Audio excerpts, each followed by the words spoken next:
اول دسامبر 2018 گریس 22 ساله و جسی که همدیگر رو از اپ تیندر پیدا کرده بودن اولین قرار عاشقانشون رو به بهترین شکل ممکن سپری میکردن. اولین قراری که دست بر قضا آخرین قرارشون شد. بعد از اون دیت دیگه خبری از گریس نشد.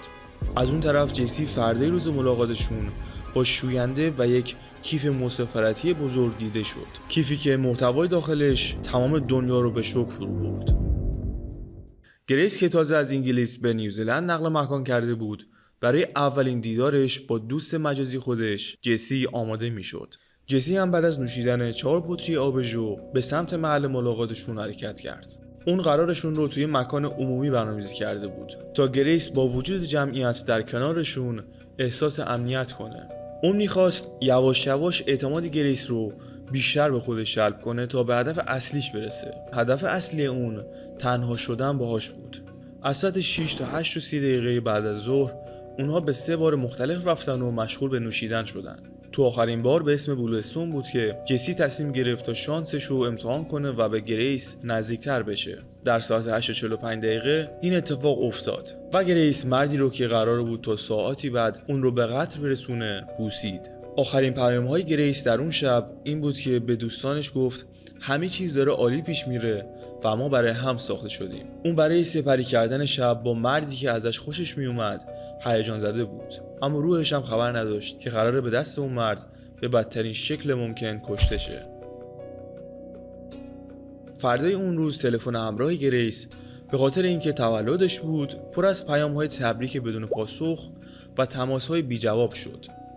ساعت 8 صبح اون روز جسی دوباره داخل آسانسور آپارتمانش دیده میشه، اما این بار تنهاست. این نگاه عجیب و غریبش به دوربین آسانسور بیان کننده خیلی چیزا بود. برای از بین بردن شواهد باقی مونده قتل به یه فروشگاه میره تا چیزایی که تو لیست خریدش بود رو تهیه کنه.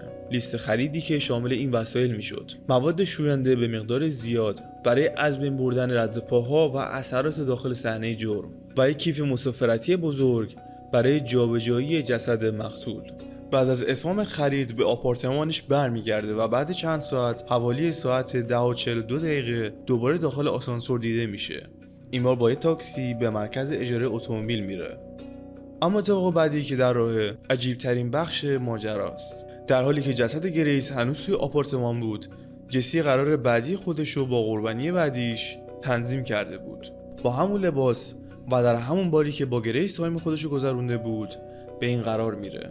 اما به طرز عجیبی انگار روی واقعی کریس تو این قرار بالا میزنه و سوالات عجیب و غریبی از اون دختر میپرسه. بعدا مشخص شد که اون سوال این بود که بهترین جا برای دفن جسد کجا میتونه باشه. مطمئنا غریزه های اون دختر عامل نجات دهندش از دست یه قاتل شیطانی شدن.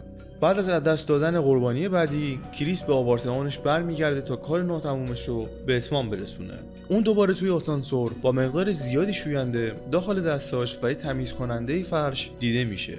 30 دقیقه بعد از تموم کردن تمیزکاری‌ها با همون کیفی که خریداری کرده بود به داخل آسانسور وارد میشه.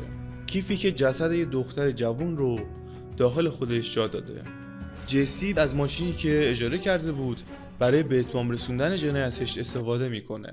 مرحله آخر دفن کردن جسد گریس بود. فردای اون روز جسی به باقی مونده کارهایی که باید انجام میداد رسیدگی کرد. تحویل لباسهای خودش به خشکشویی، از بین بردن تمام لوازم و لباسهای گریس و تمیز کردن ماشینی که اجاره کرده بود. خانواده و دوستان گریس که از روز تولدش تا به اون روز هیچ خبری ازش نداشتن گزارش مفقود شدنش رو به پلیس میدن. Grace has been missing for several days, and as a family we've been extremely concerned for her welfare. Do anybody who has seen, spoken to or come into contact with Grace come forward and contact the investigation team. تیم جستجو با بررسی آخرین فعالیت‌های قربانی به مظنون اصلی پرونده میرسن و میفهمن که آخرین بار گریس با این مرد مرموز داخل باری دیده شده. 5 دسامبر ساعت 3 بعد از ظهر پلیس به محل سکونت جسی میره تا برای بازجویی اونو به اداره پلیس ببره. جسی هم که داشت تازه به لابی میومد با دیدن پلیس ها سرشو کج میکنه و از اونجا دور میشه. اما پلیسای هوشیار متوجه حضورش میشن و جلوی فرار کردنش رو به سرعت میگیرن. جسی حالا تو اتاق بازجویی و به عنوان مظنون اصلی پرونده در حال بازجوییه. Tell us about Grace. So I was talking to Grace on Tinder. Yeah. We'd matched on Friday. I saw that we'd matched the next day on Saturday. And then we met at Sky City. And then we decided that we were going up to Andy's Burger Bar, which is on the first floor. جسی ادعا کرد که بعد از قرارشون از هم جدا شدن و از اون به بعد با گریس ارتباطی نداشته. Yeah, that's us. Down there? Yeah, Is that before or after? that is after. Okay. And where are you guys going now? So she's going that way, and I'm going across the street. پلیس ها تمام مدارک مورد نیاز برای متهم کردن جسی رو داشتن، اما مهمترین و شوکه کننده ترین مدرک در آخر معلوم شد. جسی تمام خریدهای مورد نیاز برای از بین بردن مدارک رو با کارت اعتباری گریس خریداری کرده بود. به احتمال زیاد هزینه‌های اون دیت دوم رو هم با همین کارت اعتباری گریس پرداخت کرده بود. بعد از گشتن خونه جسی، رد پاهای خونین گریس و اثرات ارتکاب جرم پیدا شد. تمام اینها راهی جز اعتراف برای جسی نداشت. اعترافی عجیب و چالش برانگیز. She started talking to me about 50 Shades of Grey. We started having sex. At first it was just normal, and then she asked me if we could get into bondage, and then she told me to hold her throat. So I went into the shower, and then all I remember is falling asleep in the shower. I need to stop. I need to go. Would you like some fresh air? Yeah, please. I was in shock. I didn't know what to do. I went downstairs and I was just, I don't know, I was all over the place. I didn't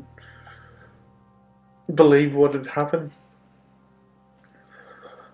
I was just terrified and scared. Pathologist, specialist doctor will perform a post-mortem. Yeah.